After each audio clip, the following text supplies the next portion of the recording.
ഒരിക്കൽ ജയിലിലെ വിനോദരംഗങ്ങൾ അരങ്ങേറിയിരുന്ന ജിംനേഷ്യമാണ് ഇന്ന് വിശ്വാസത്തിന്റെ പുണ്യഭൂമികയായി മാറിയത്. ആത്മീയ അന്ധകാരവും കുറ്റകൃത്യങ്ങളും കൊണ്ട് നടമാടിയിരുന്ന മനസ്സുകളും ജയിലറയും ദൈവസാന്നിധ്യത്തിന്റെ നിറവായി മാറി എന്നതാണ് ഈസ്റ്റ് മിസിസിപ്പിയിലെ തടവറയിലെ അത്ഭുതം. ആരാധനാഗീതങ്ങളും സാക്ഷ്യങ്ങളും ജയിലറയ്ക്കുള്ളിൽ അലയടിച്ചു. കാലാകാലങ്ങളായി ആസക്തിയും നിരാശയും വേദനയും അക്രമവാസനയും കൊണ്ട് കഠിനമാക്കപ്പെട്ട ഹൃദയങ്ങളിലേക്കാണ് ദൈവസ്നേഹത്തിന്റെ അഗ്നി നിറഞ്ഞത്.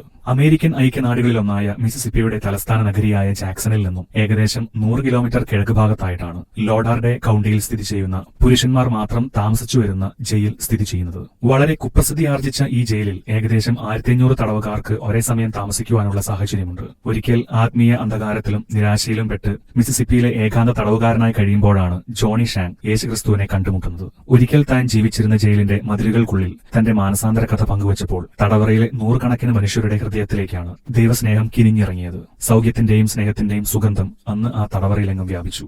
കൂടെ തടവുകാരോട് ദൈവവചനം പങ്കുവച്ചു. ആത്മാർത്ഥമായ മനസ്താപത്തോടെ അന്തേവാസികൾ ഓരോരുത്തരും ക്രിസ്തു വിശ്വാസം സ്വീകരിച്ചു. പൊതുവായി സത്യവിശ്വാസം ഏറ്റുപറഞ്ഞ് 50ഓളം തടവുപുള്ളികൾ ജ്ഞാനസ്നാനം സ്വീകരിച്ചു.